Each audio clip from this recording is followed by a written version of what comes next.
Dae Kim's eyes opened slowly. Everything felt wrong. The air tasted strange, like metal and flowers mixed together. His body felt heavy, like he had been sleeping for days.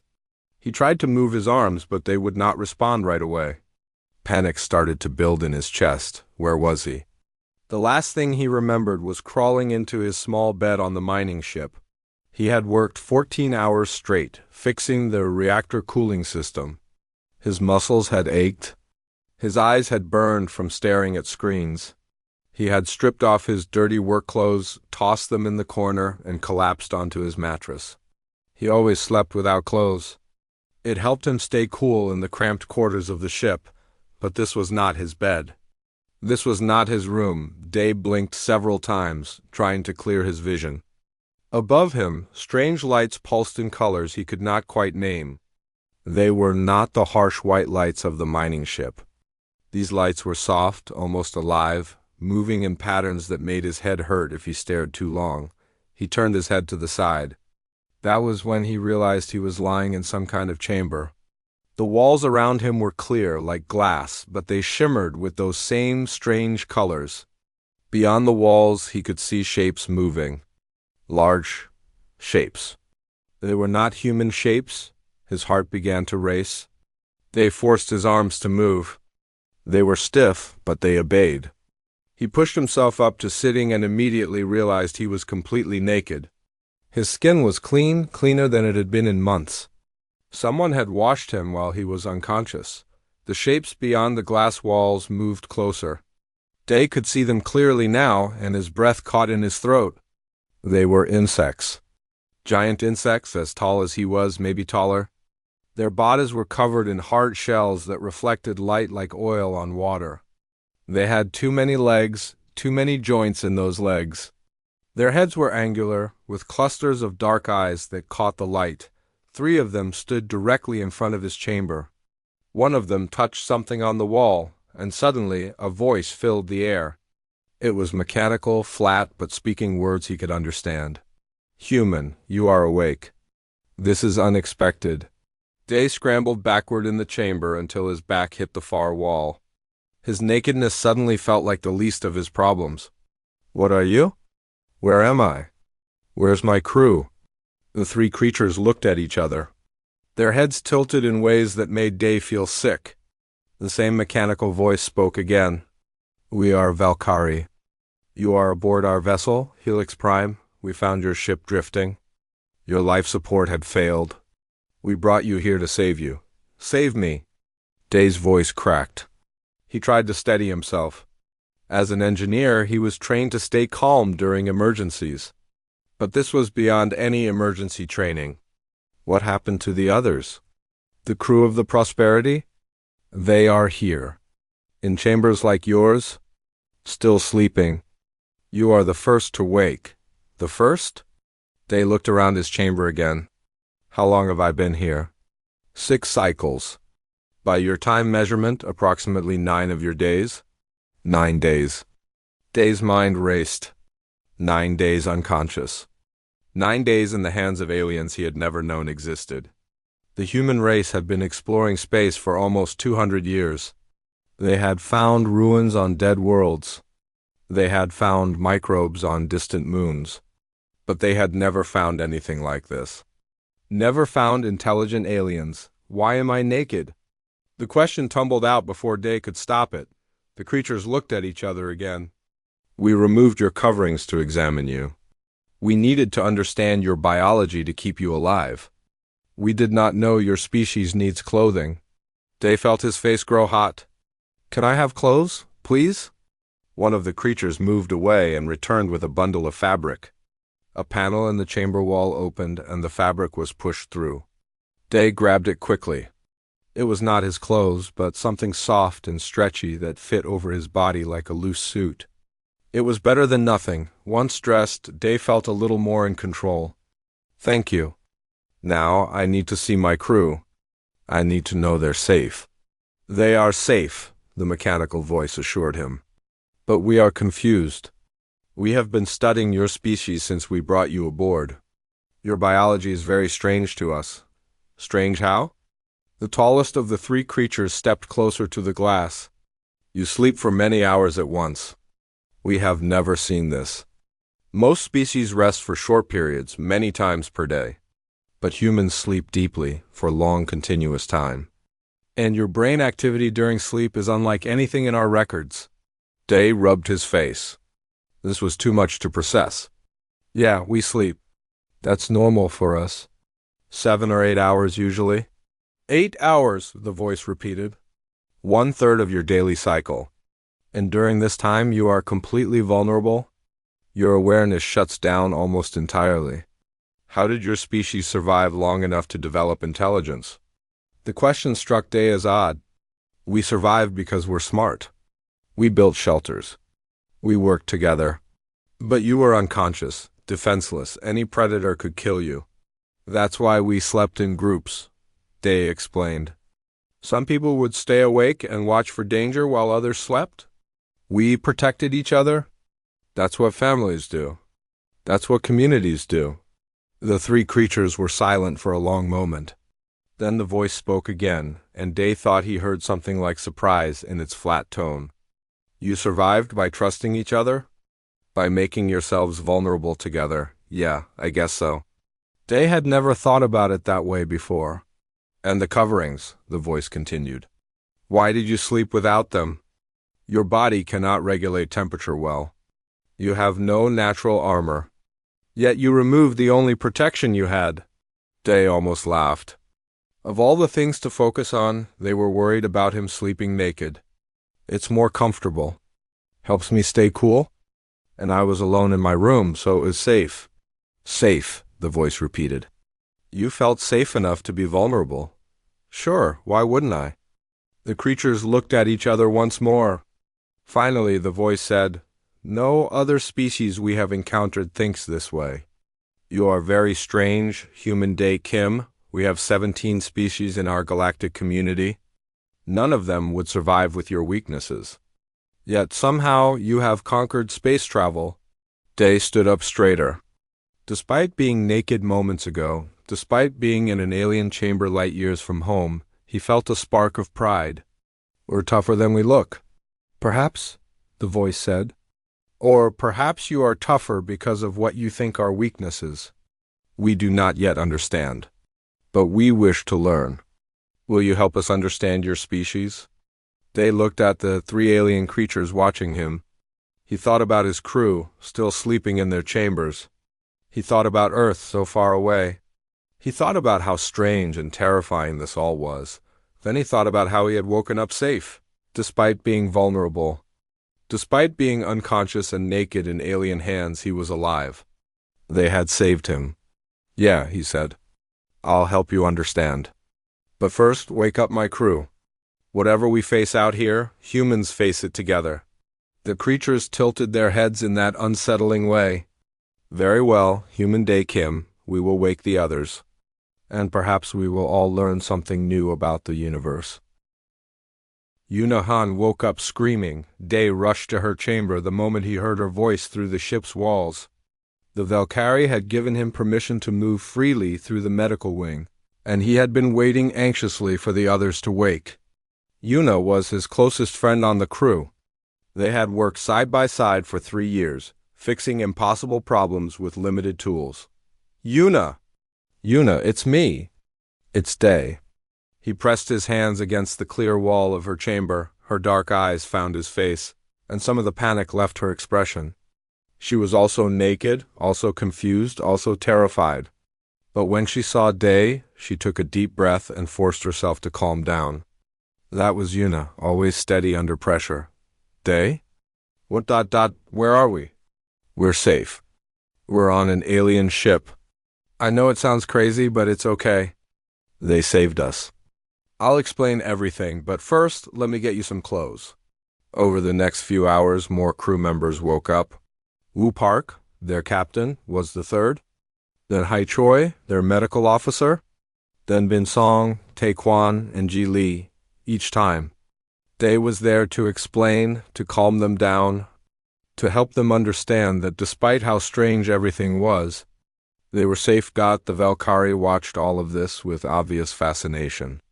They gathered in groups, their heads tilted at odd angles, their mechanical translation devices chirping softly as they spoke to each other in their own language.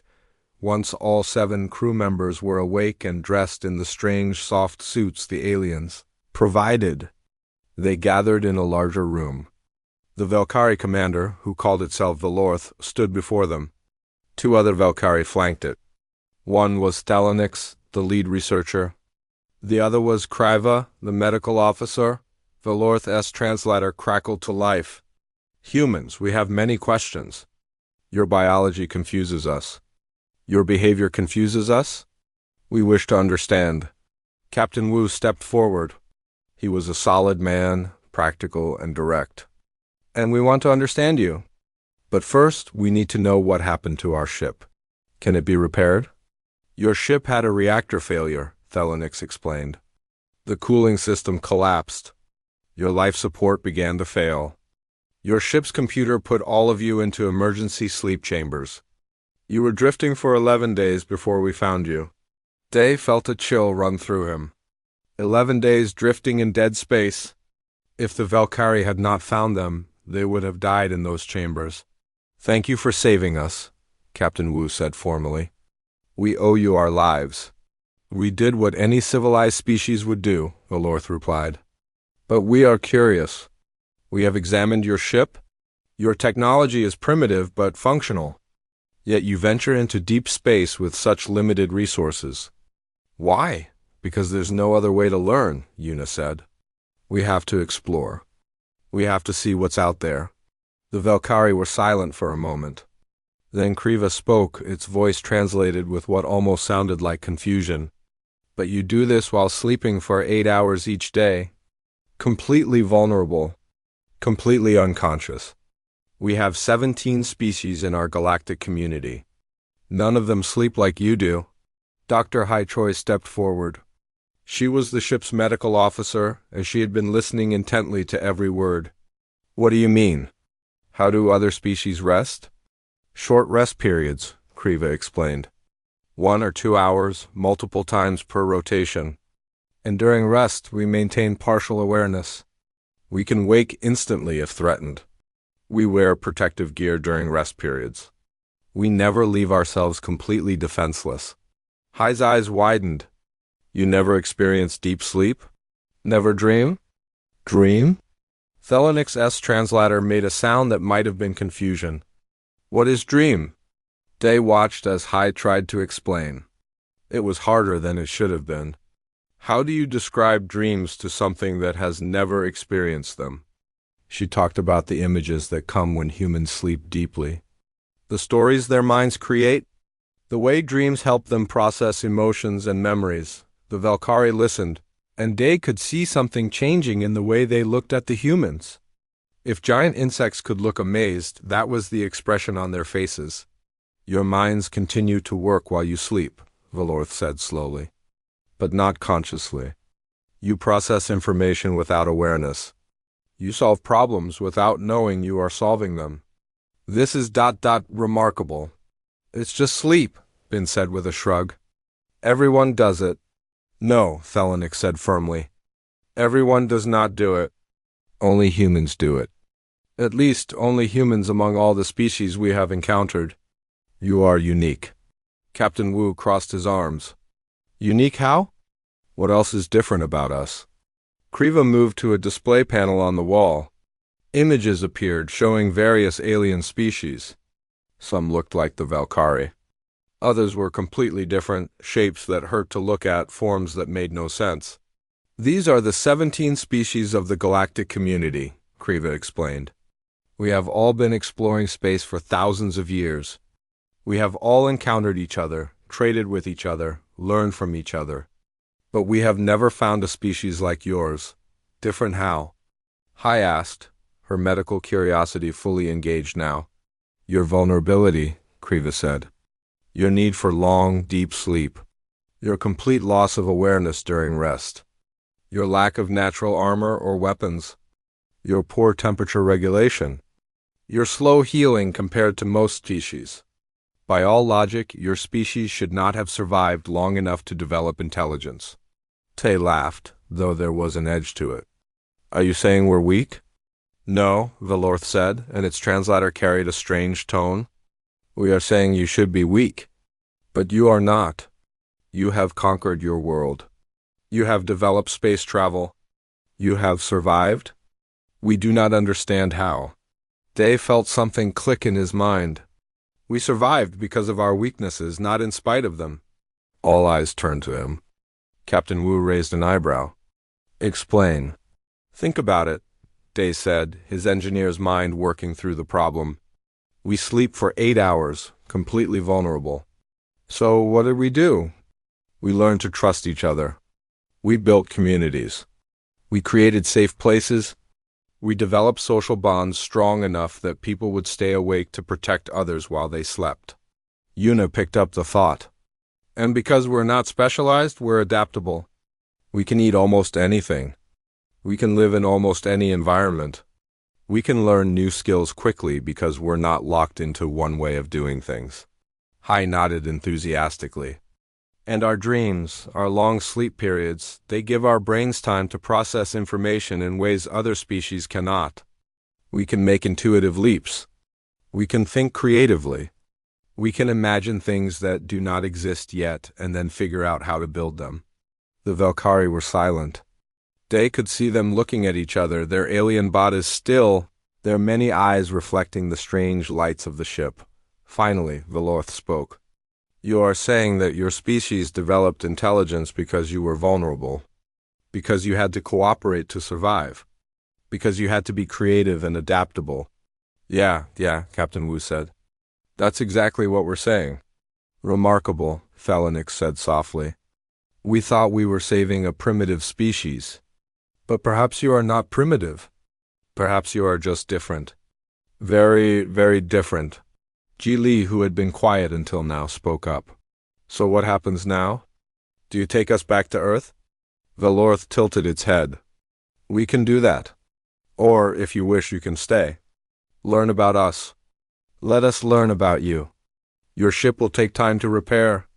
While it is being fixed, you could participate in a cultural exchange. Captain Wu looked at his crew. Day saw the question in his eyes. They were tired. They wanted to go home. But they were also curious. This was first contact. This was history. Day nodded. So did Yuna. One by one, the others nodded too. We'll stay, Captain Wu said. We'll learn from each other. That's what exploration is really about, isn't it? Not just finding new places, but understanding new people. Velorth's translator made a sound that might have been approval. Then welcome to the galactic community, humans. We have much to teach each other. Suddenly an alarm blared through the ship. Velorth stiffened and all the Valkyrie in the room turned toward the door. The commander's translator crackled urgently. There is an emergency. One of our colony worlds is in crisis. We must respond immediately. Velorth paused, then added, You may observe if you wish. Perhaps you will see how the galactic community functions in times of need. The humans followed the Valkyrie toward the bridge. None of them knew it yet, but this crisis would change everything. It would prove that humanity's strange vulnerabilities were not weaknesses at all. They were humanity's greatest strength. The bridge of the Helix Prime was unlike anything the humans had ever seen. Screens floated in the air without visible support. Displays showed star maps and data streams in colors that seemed to exist between other colors. The Valkyrie moved through it all with practiced ease.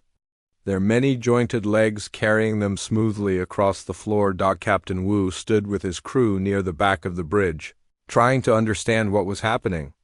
The Valkyrie were clearly distressed. Their movements were jerky, uncertain. Their translators chirped constantly as they spoke to each other in rapid bursts. Velorth finally turned to address the humans. The colony world Vexar is experiencing a catastrophic environmental failure. A native life form has begun multiplying rapidly. It creates crystalline structures that disrupt our technology and communication. On the main display, images appeared. They showed a settlement on a rocky world. Strange crystal formations grew everywhere, spreading like frost across windows.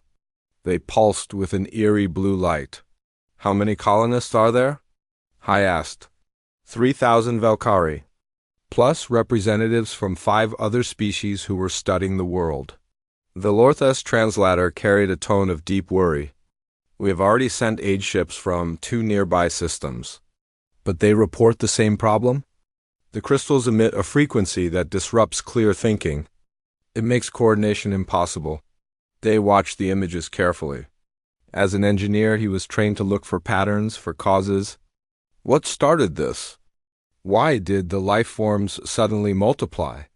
We do not know, Thalanix admitted. The crystals have existed on Nexar for as long as we have been there. They were dormant, slow-growing. We did not consider them a threat. But 6 days ago they began spreading exponentially. The ship shuddered slightly as it changed course. They were heading toward Nexar now, joining the rescue effort. Captain Wu stepped closer to Velorth. What do you need from us? How can we help? You cannot, Velorth said flatly. You have no equipment, no training for this situation. We brought you to observe only, to understand how we handle emergencies. But what if we're not affected by the frequency? Yuna said suddenly. All the Valkyrie turned to look at her. Velorth's head tilted. Why would you be immune? Because we're different, Yuna explained. You said it yourself. Our brains work differently than other species. Maybe the frequency that disrupts your thinking won't disrupt ours. Kriva approached, its medical instruments already scanning. Interesting theory. But the frequency affects all 17 species we know. It destabilizes quantum processes in neural tissue. Your brains use quantum processes too, yes? We think so, I said slowly. But human brains are messy. They're not precise like computers. Maybe that mezzines protects us. Day felt excitement building. She's right. Human brains are full of redundancies and backup systems. We can lose entire sections of our brain and still function. We adapt. Maybe we can adapt to this frequency too. Velorth considered this. It is possible. But we would not ask you to risk yourselves. You are guests, not soldiers. We're not soldiers, Captain Wu agreed. But we're explorers. We take risks. And if we can help, we should try. The ship shook again, harder this time. They were approaching Nexar. On the displays, Day could see other vessels in orbit around the planet. Ships from different species, all trying to coordinate a rescue that seemed impossible. Thalanix worked at a console, then looked up sharply. Commander, I am receiving reports from the aid vessels. The crews are becoming increasingly disoriented. Some are losing consciousness. One ship is drifting out of orbit. Move to intercept, Velorth ordered. Then turning to the humans, very well. We will test your theory. But carefully. Kriva will monitor you constantly. At the first sign of neural disruption, you will be removed from the area. The humans were fitted with monitoring devices that wrapped around their heads like thin bands. Kriva explained that these would track their brain activity and alert the Valkyrie if anything went wrong. Then they were brought to a smaller room where speakers had been set up. This is a recording of the frequency from Nexar, Thalanix explained. We will start at low intensity and gradually increase it. Tell us immediately if you feel strange. The sound began. It was not really a sound, not something Day could describe. It felt like pressure inside his head, like someone was pushing on his thoughts. It was uncomfortable, but not painful. Not disruptive. I feel it, he said. But it's not affecting me. I can think clearly. The others nodded in agreement. Yuna frowned slightly. It's annoying, like a headache starting. But I can work through it. Thalanix increased the intensity. The pressure grew stronger. Tay shook his head like he was trying to clear water from his ears. Ji closed her eyes and took deep breaths. But they all remained coherent. They could all still think, still speak, still function. Remarkable, Kriva said, studying its instruments. The frequency is at maximum intensity now. A Valkyrie would be unconscious. Most other species would be in severe distress. But your neural activity is only slightly elevated. You're adapting in real time? Captain Wu turned to Velorth. We can do this. We can go down there and help. Valorth hesitated. Day could see the conflict in the alien commander's posture. You would be risking your lives for people you do not know, for a colony that is not yours. That's what people do, Day said simply. When someone needs help, you help them. That's how humans survived. That's how we've always survived. After a long moment, Valorth nodded. Very well. We will assemble a team. But we will support you with everything we have.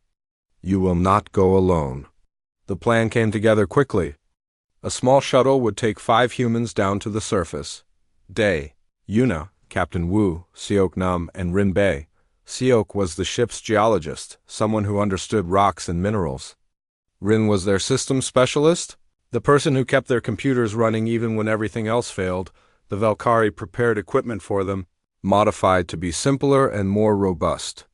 Human technology tended to be over-engineered by galactic standards, with backups and redundancies built into everything. The Valkyrie found it inefficient. But now, that inefficiency might save lives. As they boarded the shuttle, Day felt his heart pounding. This was insane.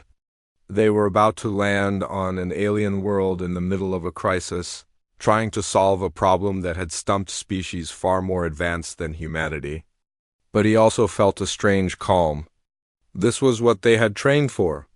Not this exact situation, but the idea of it. The challenge of facing the unknown and finding a way through. The shuttle dropped through the XRS atmosphere. The ride was rough, turbulent. Through the windows, Day could see the crystal formations covering the landscape like a disease. They pulsed with that eerie blue light, and even from orbit, he could feel the pressure in his head increasing. Everyone okay? Captain Wu asked. Headache, Yuna admitted, but manageable. Same, Rin said. Like a hangover. I've worked through worse. They landed near the main colony structure. The Valkyrie there were in bad shape. They moved slowly, their usual fluid grace replaced by stumbling confusion. Some had collapsed entirely. The other species representatives were no better off. Day stepped out of the shuttle and immediately felt the full force of the frequency. It was like being underwater, like trying to think through thick fog. But he could think. He could move. He could work. Seok approached the nearest crystal formation with his scanning equipment. He worked methodically, taking readings, collecting samples. After several minutes, he looked up with wide eyes. Captain, he called out. I don't think these things are attacking. I think they're trying to communicate. Yuna rushed over. What do you mean? The pattern, Silk explained, pointing at his scanner. The way they're pulsing, the frequency they're emitting, it's too regular to be random. Too complex to be just biological noise. This is a signal. Day felt something click in his mind, the same feeling he got when he finally understood how to fix a broken machine. The Valkyrie couldn't understand it because the signal disrupts their thinking. They can only perceive it as noise, as an attack. But we can perceive it differently, Yuna said, catching on. Because human brains are used to processing messy information. We're used to ambiguity. Captain Wu keyed his communicator. Valorth, we think the crystals are sentient. They're not attacking. They're trying to talk. There was a long silence.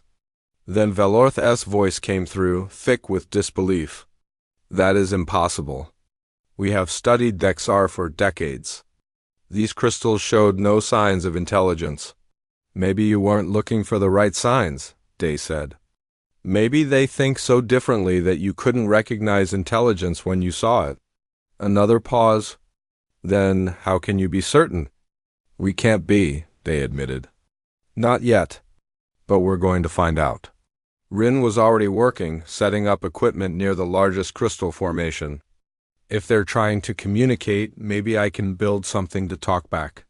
A translation interface. That could take days, Valorth said. Then I better get started, Rin replied, and got to work. The humans settled in for what they knew would be a long effort. The Valkyrie watched from orbit, amazed and confused. Across the colony, the crystalline structures continued to pulse, sending their incomprehensible message into a galaxy that had never learned to listen. Rinbei had not slept in 30 hours. Her eyes were red and her hands shook slightly as she soldered another connection. Around her, crystal formations pulsed their steady rhythm, filling the air with that uncomfortable pressure. But she barely noticed anymore. She was too focused on her work. Day watched her with a mixture of admiration and concern. "Rin, you need to rest. You're going to collapse." "Can't rest," she muttered, not looking up. "Almost have it." "Another few hours." "Rin," Yuna said gently. "You've been saying that for 6 hours. This time I mean it." From orbit, Kriva's voice came through the communicator, tight with worry. "Human Rin's vital signs are concerning. Heart rate elevated. Stress hormones at dangerous levels. She should stop immediately." "I'm fine," Rin insisted. "Humans can push through this stuff. We run on adrenaline when we need to." "Adrenaline?" Kriva's translator made a confused sound. "What is this?" Hai, who had been monitoring from the shuttle, explained. "It's a hormone our bodies produce during stress. It lets us override our normal limitations temporarily. We can go without sleep, ignore pain, work beyond our usual capacity." "That sounds damaging to your body," Kriva said. "It is," Hai admitted. "But sometimes damage is acceptable if it means survival." There was a long silence from orbit. Then Veloth spoke, its translator carrying a tone of disbelief. "You intentionally harm yourselves to accomplish tasks?" "We recover," Day said with a shrug. "That's what sleep is for. We push hard, then we rest and heal. It works for us." Captain Wu stood nearby, keeping watch over the whole operation. The Velkari colonists, who were still conscious, watched the humans work with obvious fascination. They had never seen anything like this. To them, the frequency was overwhelming, impossible to function through. But the humans just kept working, hour after hour, adapting to the pressure like it was just another problem to solve. Awoke had been studying the crystal formations continuously. He had collected dozens of samples, run hundreds of tests. Now he approached the group with his latest findings. "I've figured out how they grow," he said. "They're silicon-based, but they incorporate other minerals from their environment. They've been here for millions of years, maybe longer." "They're ancient and intelligent?" Captain Wu asked. "I think so." "But their intelligence is nothing like ours?" "They don't think in linear time. They exist in multiple states simultaneously. They experience probability rather than certainty." Yuna rubbed her temples. The headache had not gone away, but like Rin, she had learned to work through it. "That doesn't make sense." "It doesn't make sense to us," Awoke corrected. "But it might make perfect sense to them. We're trying to understand an intelligence that experiences reality completely differently than we do." Day thought about this. It reminded him of something. "Dreams," he said suddenly. Everyone looked at him. "What?" Yuna asked. "When we dream, we don't experience linear time either. We jump between moments. We exist in multiple states. Things that are impossible happen, and in the dream, they make perfect sense." They felt excitement building. "Maybe that's why we can perceive their signal. Because every night, for 8 hours, we experience non-linear consciousness too." Sook's eyes widened. "The Velkari and other species don't dream. They never experience that kind of consciousness. They can't even conceive of it. So they couldn't recognize intelligence that thinks that way." Yuna finished. Ri and suddenly let out a shout of triumph. "Got it, the interface is ready." "I think." She had built something that looked like a mess of wires and crystals, connected to 3 different computers and powered by a portable generator. It was the most chaotic piece of equipment Day had ever seen. It was also possibly the most important device humanity had ever created. "How does it work?" Captain Wu asked honestly. "I'm not entirely sure." Rin laughed, a slightly hysterical edge to it. "I built it based on intuition. The math didn't make sense, so I followed my gut instead. If this works, I won't be able to explain why." "That's very human," Veloth said from orbit, and its translator almost sounded amused. Rine activated the device. Immediately, the nearby crystal formations changed their rhythm. The blue pulse quickened, then slowed, then created complex patterns Day could not follow. The pressure in his head shifted, becoming less painful and more like music he could not quite hear. Then, through the device's speakers, words formed. They were halting, uncertain, but comprehensible. Finally, you hear ... We have tried so long. The entire team froze. Even from orbit, the Valkyrie fell silent. They had just made contact with an entirely new form of intelligence. We hear you, Captain Wu said carefully, speaking toward the device. We're sorry it took so long. We didn't understand. Can you tell us who you are? The crystals pulsed.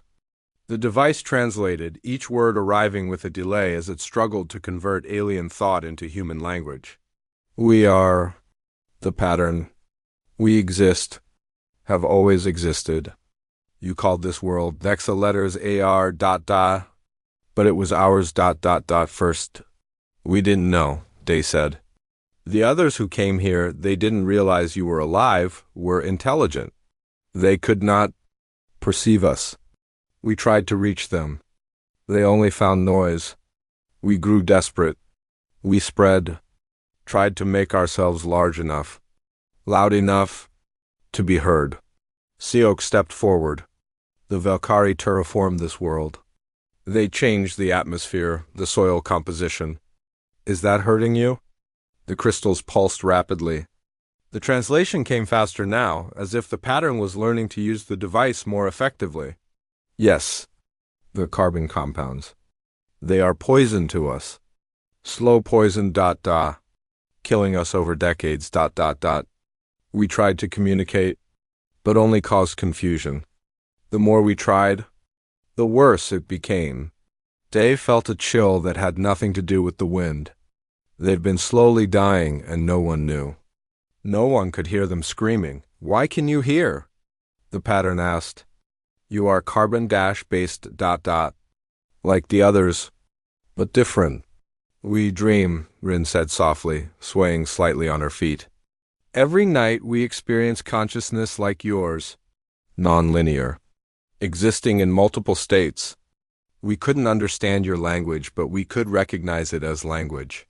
Dreaming ... The pattern seemed to contemplate this. Yes, we see it in your minds.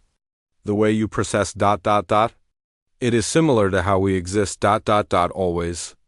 You are the bridge between linear and non-linear. Captain Wu activated his communicator. Veloth, are you getting all this? Yes, the commander replied, its translator thick with emotion. We have been killing them. For decades, we have been poisoning them, and they were trying to tell us, and we could not hear. It was not intentional, the pattern said, somehow picking up the communication. You did not know. But intention does not prevent harm. We are dying. Will you help us? Or will you leave us to fade? Veloth's response was immediate. We will help. Tell us what you need. What followed was the strangest negotiation in history.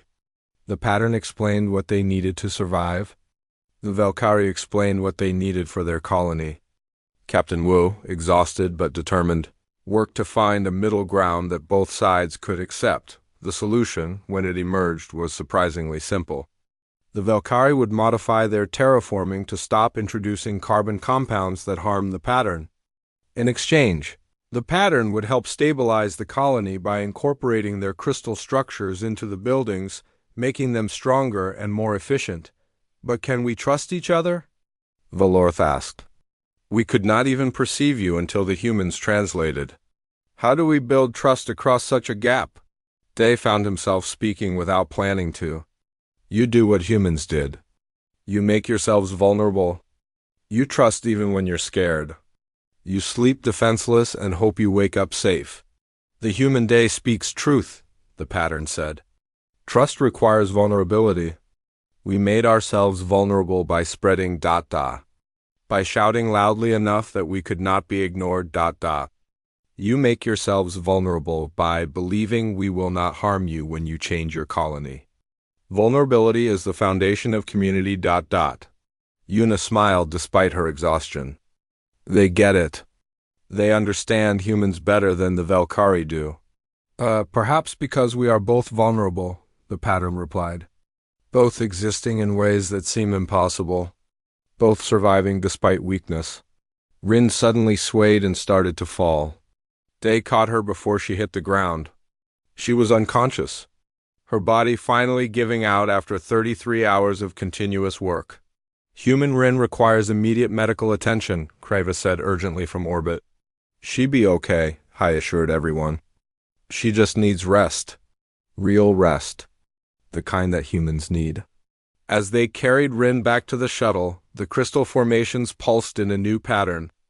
Gentle, almost soothing. The pattern was trying to say something without words, and somehow, Day understood. They were saying thank you. The rescue ships from other species began landing. Now that the crisis was understood, now that communication was established, coordination was possible. The Valkyrie colonists were evacuated for treatment. Equipment was brought down to begin modifying the terraforming. Representatives from the galactic community arrived to witness what the humans had accomplished, but Day was too tired to care about any of that. He climbed into the shuttle with his crew, all of them exhausted beyond words. As the shuttle lifted off, he looked down at Thexar, at the crystal formations pulsing their gentle message across the landscape. 6 months had passed since the crisis on Thexar. 6 months that had changed everything. Day stood in the observation deck of the massive space station, called Galactic Council Alpha, through the enormous windows. He could see ships from 17 different species, each one unique. Each one representing a civilization thousands of years old. And somewhere out there, still distant but getting closer every day, were the first official human vessels joining the galactic community. It felt surreal. 6 months ago, humanity had not known intelligent aliens existed. Now, Day was about to address the Galactic Council on behalf of his entire species. "You look nervous," Yuna said, coming to stand beside him. She held 2 cups of something the Valkyrie had assured them was safe for humans to drink. It tasted like mint and metal, but it helped calm his nerves.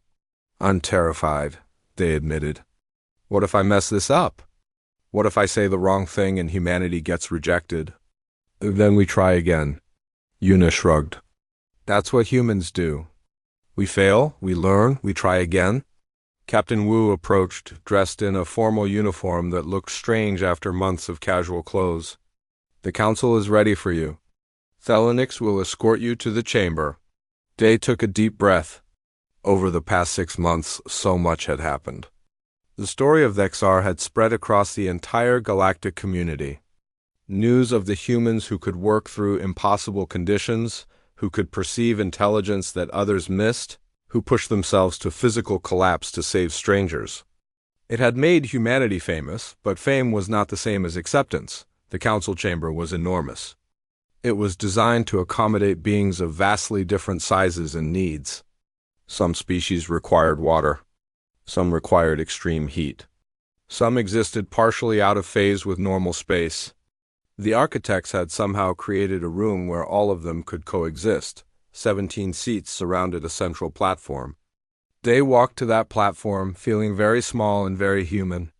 Thelonix walked beside him, offering silent support. The Valkyrie researcher had become something like a friend over the past months. The council representatives looked down at him. Some had faces he could read. Others were so alien that Day could not tell where their heads ended and their bodies began. But all of them were watching him, the council leader. A being called Overseer Talvesh from a species that looked like living geometry, spoke first. Its translator was more sophisticated than the Valkyrie devices, making its voice sound almost natural. "Human Day Kim, you stand before us as the representative of your species. Humanity has requested provisional membership in the Galactic Council. This is a significant request. We have not admitted a new species in 4,000 cycles. You must convince us that humanity deserves this honor." Day's prepared speech evaporated from his mind. He had written it carefully, practiced it dozens of times. But now, standing here, it felt wrong. Too formal. Too calculated. That was not how humans worked. So he spoke from his heart instead. "I know what you think of us," he began. "You think we're weak, vulnerable, strange. You're right. We are all of those things. Some of the council members shifted in their seats. Apparently, admitting weakness was not a normal negotiating tactic. Humans sleep for 8 hours every day. We're completely unconscious during that time. Any predator could kill us. But we survived because we learned to trust each other. We built communities based on the idea that we would protect each other when we were vulnerable. Day gestured to the window, toward the stars beyond. You have 17 species here. All of you are remarkable. All of you are specialized, perfectly adapted to your needs.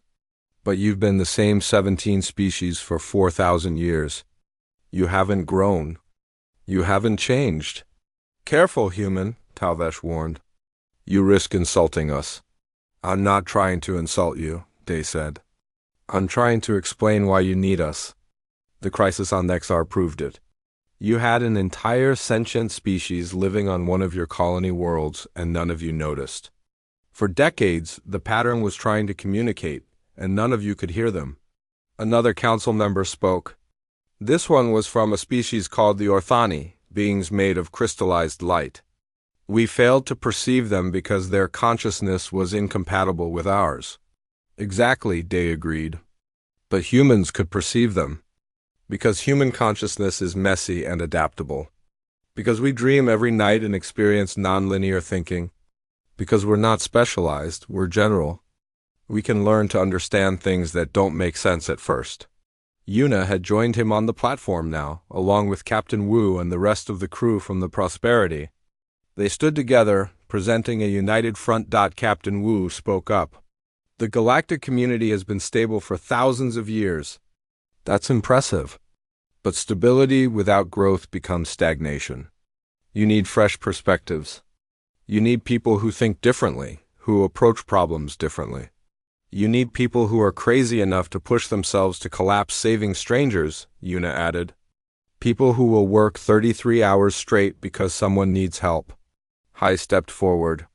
You need people who trust enough to sleep defenseless. Who understand that vulnerability can be a strength. Talvesh was silent for a long moment. Then it spoke, and Day thought he heard something like respect in its voice. You make an interesting argument, but there are concerns. Humans are unpredictable. You take risks that seem suicidal to us. You form emotional attachments that cloud judgment. You attempt tasks that should be impossible. Yes, Day said simply. We do all of those things. And that's exactly why you need us. Another council member spoke.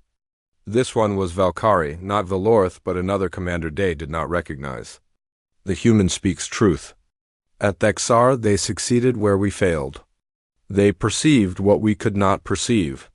They endured what we could not endure. They bridged the gap between 3 completely different forms of consciousness. Talvesh turned to address the full council. We must vote. The question is simple. Should humanity be granted provisional membership in the Galactic Council? The voting process was complicated, involving consensus building across different communication methods. It took hours. Day and his crew were asked to wait in an adjoining chamber while the council deliberated. How do you think it went? Rin asked nervously. She had fully recovered from her collapse on Nexar, though Kreva still monitored her health regularly. I have no idea, Day admitted. I went off script. I probably broke every diplomatic rule. You were honest, Captain Wu said. That's worth more than following rules. Finally, they were called back to the chamber. Day's heart pounded as he returned to the platform. He looked up at the 17 council members, trying to read their alien faces and body language. Talvesh spoke. The council has reached a decision. It was not unanimous. There were concerns about humanity's unpredictability, about the risks your species takes, about your emotional nature. Day felt his stomach sink. They were going to say no. However, Talvesh continued, the council recognizes that these qualities are not weaknesses. They are differences. And the Thexar incident proved that the galaxy needs different perspectives. Therefore, humanity is granted provisional membership in the Galactic Council. The words took a moment to register. Then Yuna grabbed Day's arm, squeezing hard enough to hurt. Captain Wu's face broke into a wide smile. The entire crew was grinning, some with tears in their eyes. Provisional membership lasts for 10 cycles, Talvesh explained. During this time, humanity will be expected to contribute to the galactic community. You will be given access to our technology, our knowledge, our resources. In exchange, you will share yours. At the end of 10 cycles, we will vote again on full membership. We accept, Captain Wu said formally. On behalf of humanity, we accept. Then welcome, Talvesh said, and its translator carried warmth now. Welcome to the galactic community, humans.